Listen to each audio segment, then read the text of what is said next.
इधर से उधर, उधर से उधर चीजें चलती रहती हैं। तो ऐसे में चीजें मैनेज कर पाना, प्रिपरेशन को मैनेज कर पाना, ट्रैवल को मैनेज कर पाना, बहुत सारी चीजें बहुत चैलेंजिंग भी हो जाता है। तो इसी के बारे में आज हम अपनी वीडियो में बात करेंगे। बैकलॉग्स इकट्ठी हो जाएंगी, क्वेश्चन सॉल्व नहीं होंगे, वहीं पे वहीं अटके रह जाओगे। इतनी बड़ी जो प्रॉब्लम्स आगे क्रिएट होने वाली है ना, उसके लिए अभी से ये हैबिट बिल्ड करो। अगर तुम ये करते हो तो तुम स्कूल कोचिंग दोनों इजीली मैनेज कर लोगे।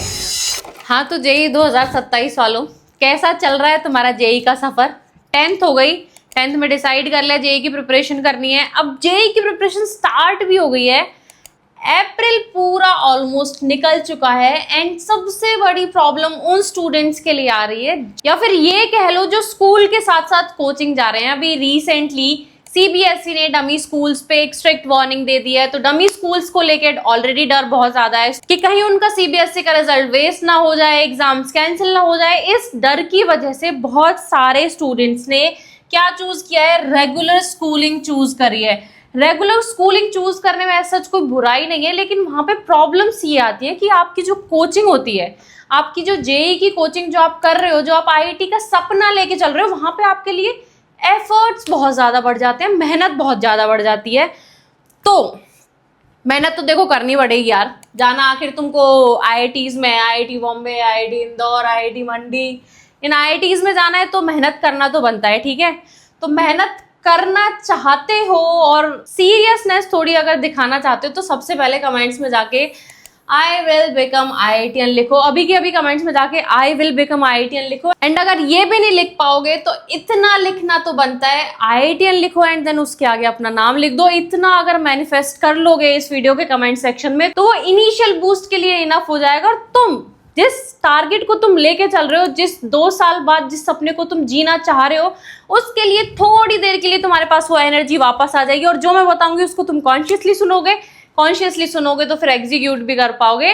तो आज की वीडियो में मैं वही तुम्हें बताने वाली हूँ कि तुम्हारे स्कूल के साथ साथ जो तुम्हें डिफिकल्टीज आ रही हैं कि कोचिंग को मैनेज करना बहुत ज़्यादा डिफिकल्ट हो जा रहा है, क्योंकि सुबह 8 बजे से लेकर 2 बजे तक आपके स्कूल्स होते हैं, उसके बाद आपकी कोचिंग क्लासेस होती हैं, वीकडेज पूरा पैक रहता है। सुबह से लेकर शाम तक बस ऐसा बोझ कंधों पे लेके बस इधर से उधर चीजें चलती रहती हैं। तो ऐसे में चीजें मैनेज कर पाना, प्रिपरेशन को मैनेज कर पाना, ट्रैवल को मैनेज कर पाना, बहुत सारी चीजें बहुत चैलेंजिंग भी हो जाता है। तो इसी के बारे में आज हम अपनी वीडियो में बात करेंगे कि तुम कैसे अपने स्कूल के साथ, या यूं कह लो कोचिंग के साथ, स्कूल को मैनेज कर सकते हो, because coaching is the priority obviously. देखो, सबसे पहला जो पॉइंट है वो है तुम्हारा कम्यूट का टाइम। वो टाइम, कम्यूट मतलब वो टाइम जिस टाइम में तुम स्कूल जाते हो एंड स्कूल से वापस आते हो, या कोचिंग जाते हो या कोचिंग से वापस आते हो, ये जो तुम्हारा कम्यूट टाइम है ये है तुम्हारा गोल्ड माइन। नाउ मैं इसको गोल्ड माइन क्यों बोल रही हूँ? क्योंकि बहुत सारे स्टूडेंट्स इसको कॉन्शियसली ध्यान में नहीं रखते हैं। अभी एग्जाम्पल के लिए थोड़ा नंबर्स के साथ कैलकुलेशन कर लेते हैं। मैथ्स वाले स्टूडेंट हो, स्मार्ट हो, इंटेलिजेंट हो, ठीक है, तो थोड़ा सा नंबर्स के साथ कैलकुलेशन कर लेते हैं। सपोज तुम्हें अपने स्कूल जाने में सिर्फ 20 मिनट्स लगते हैं। हो सकता है तुम बाय बस जा रहे हो, बाय ऑटो जा रहे हो, बाय रिक्शा जा रहे हो, बाय पापा की कार जा रहे हो, जैसे भी जा रहे हो, तुमको 20 मिनट्स स्कूल जाने में लगते हैं। ये एवरेज टाइम है, बहुत सारे स्टूडेंट्स को लगता है। तो देखो, ये जो 20 मिनट्स का टाइम स्लॉट है ये ऑब्वियसली दिन में 2 बार आने वाला है। एक बार तुम आओगे, एक बार तुम वापस जाओगे, तो ये हो गया तुम्हारा दिन का 40 मिनट्स। एंड ऐसे करके तुम हफ्ते के 6 दिन करने वाले हो, मंडे टू सैटरडे अगर ये करोगे तो ये हो गए तुम्हारे 240 मिनट्स। इन 240 मिनट्स को अगर आवर्स में कन्वर्ट करोगे तो ये हो गए 4 आवर्स। एंड ये आपका वीकली जा रहा है, वीकली 4 आवर्स, यानी कि महीने में 4 हफ्ते होते हैं, तो ये हो गया 16 आवर्स। एंड ये 16 आवर्स महीने के अगर बनते हैं तो इसको 12 से मल्टीप्लाई कर दो। ये 16 आवर अगर 1 महीने का होता है तो ऐसे 1 साल में तुम्हारे पास है 2 महीने, इसका होता है 192। तुम्हारे पास 2 साल की जेई की प्रिपरेशन होने वाली है।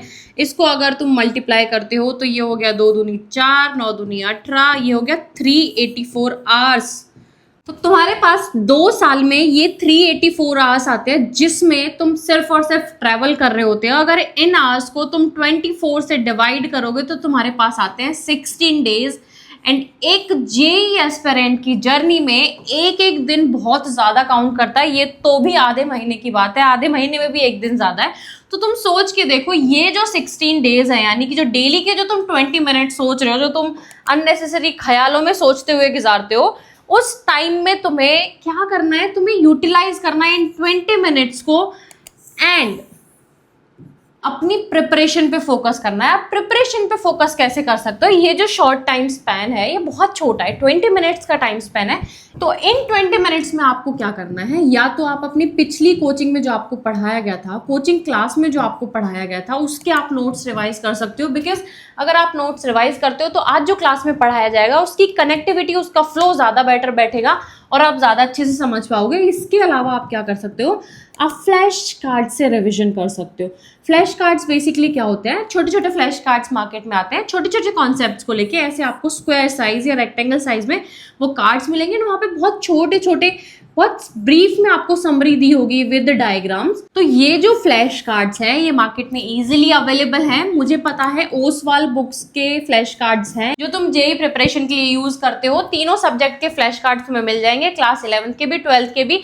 मंगवा लेना, बहुत अफोर्डेबल कॉस्टली प्राइस पे मिल जाएंगे एंड उस टाइम पे तुम ये फ्लैश कार्ड से रिविजन कर सकते हो। बस एक छोटा सा कार्ड होता है, कलरफुल कार्ड्स होते हैं, क्विकली 2 to 3 मिनट्स में आपका इजीली एक चैप्टर रिवाइज हो जाएगा। तो सोचो ये 20 मिनट्स में तो आप पिछले 2-3 चैप्टर्स क्विकली रिवाइज कर सकते हो।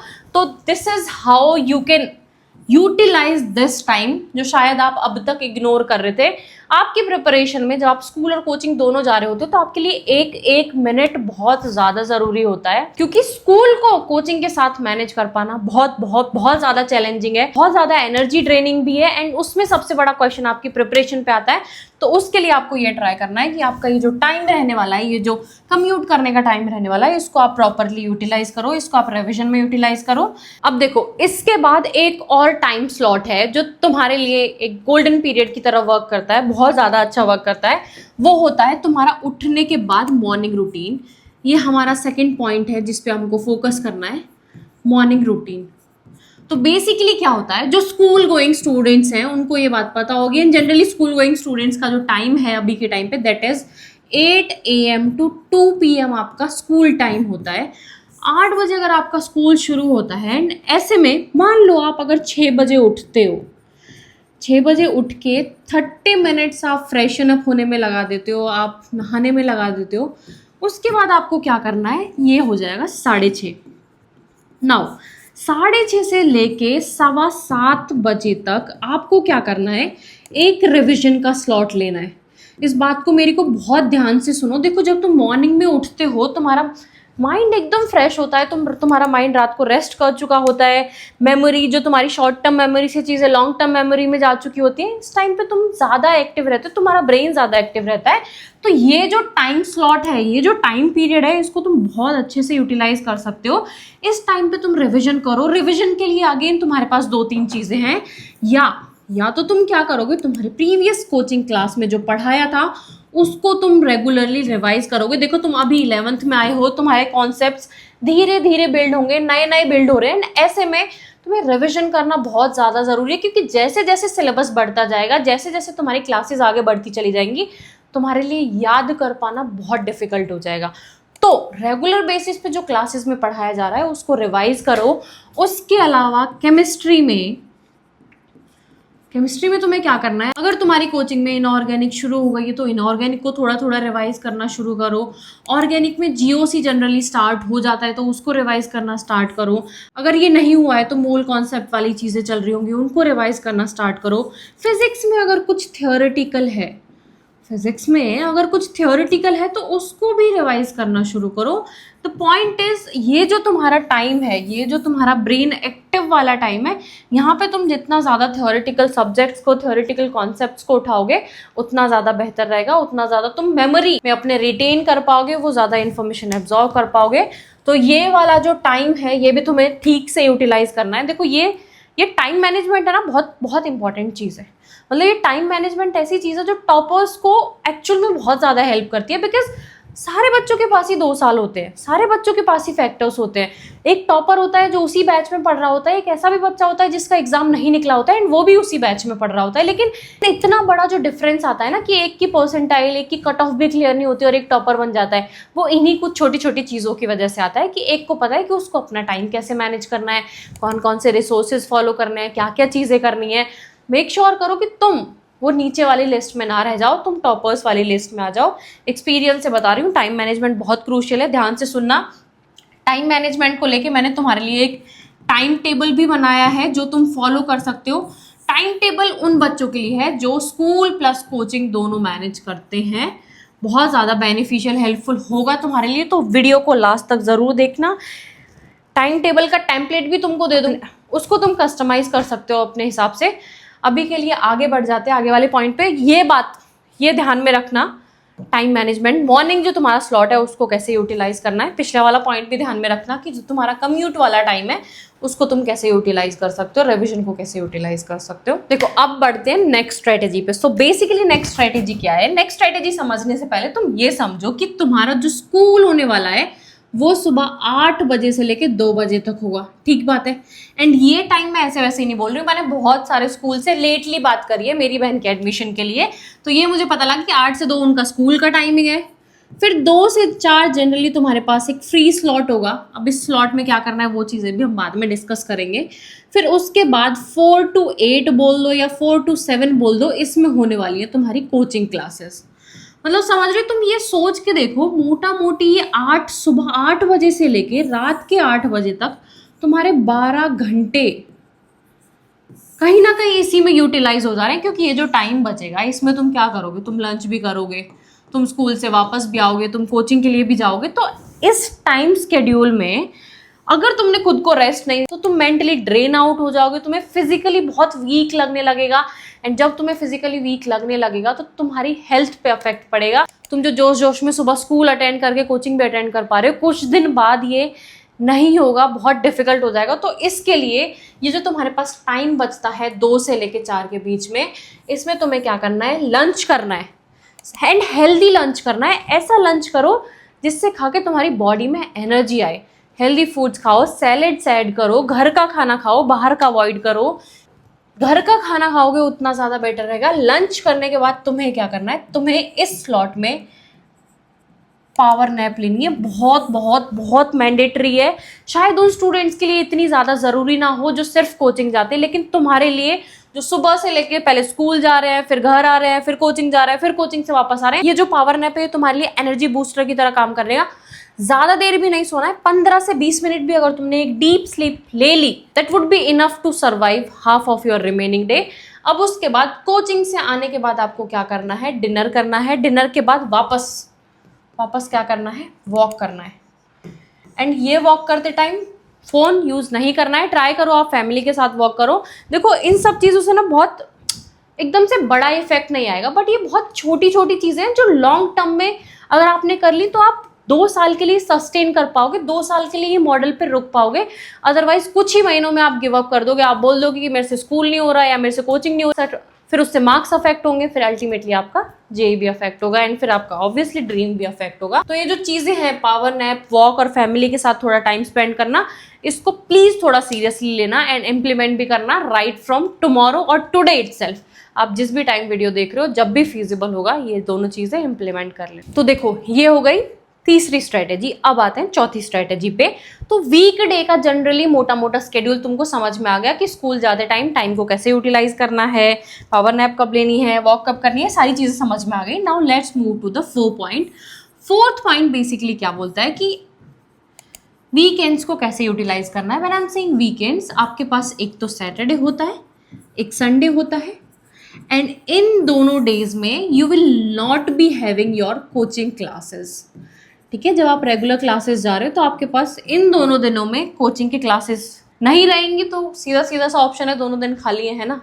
दोस्तों के साथ गेड़ियाँ मार सकते हो, मोमो खाने जा सकते हो, मूवी जा सकते हो, और भी बहुत सारी चीज़ें हैं मस्ती करने को, बॉलिंग कर सकते हो, कुछ भी कर सकते हो, लेकिन नहीं करना है।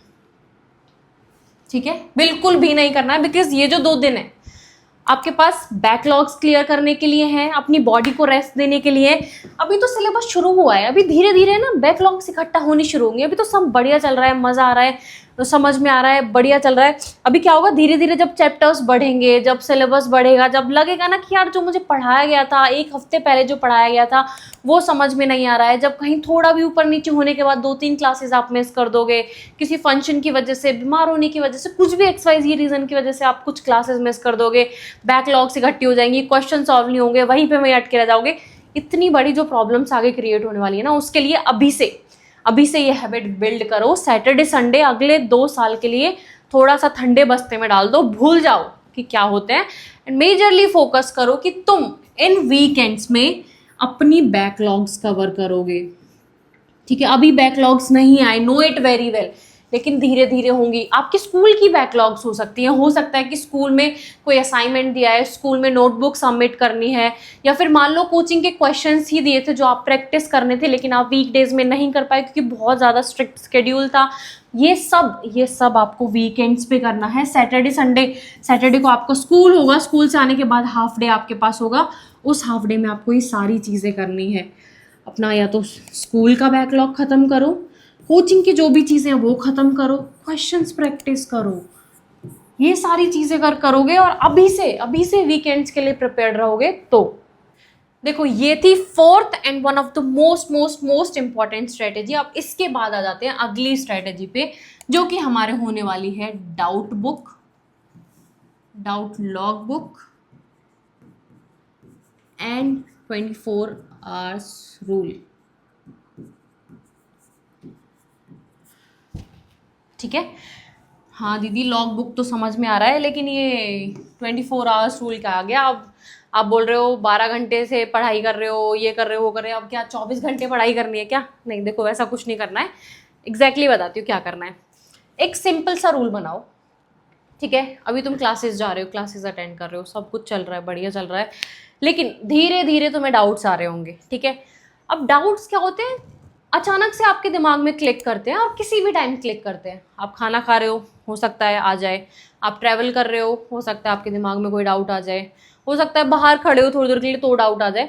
ऐसे केसेस में आपको क्या करना है, आपको ना एक डाउट लॉग बुक बनानी है। ठीक है, डाउट लॉग बुक बनानी है, और ये जो लॉग बुक होगी ना, ये कोई बड़ा रजिस्टर मत बनाना किसी का। ठीक है, एक बहुत छोटी सी प्यारी सी क्यूट सी, आपके पास एक कोई क्यूट नहीं भी होगी तो चल जाएगी। ठीक है, एक छोटी सी डायरी रखना, हैंडी होनी चाहिए, भारी नहीं होनी चाहिए।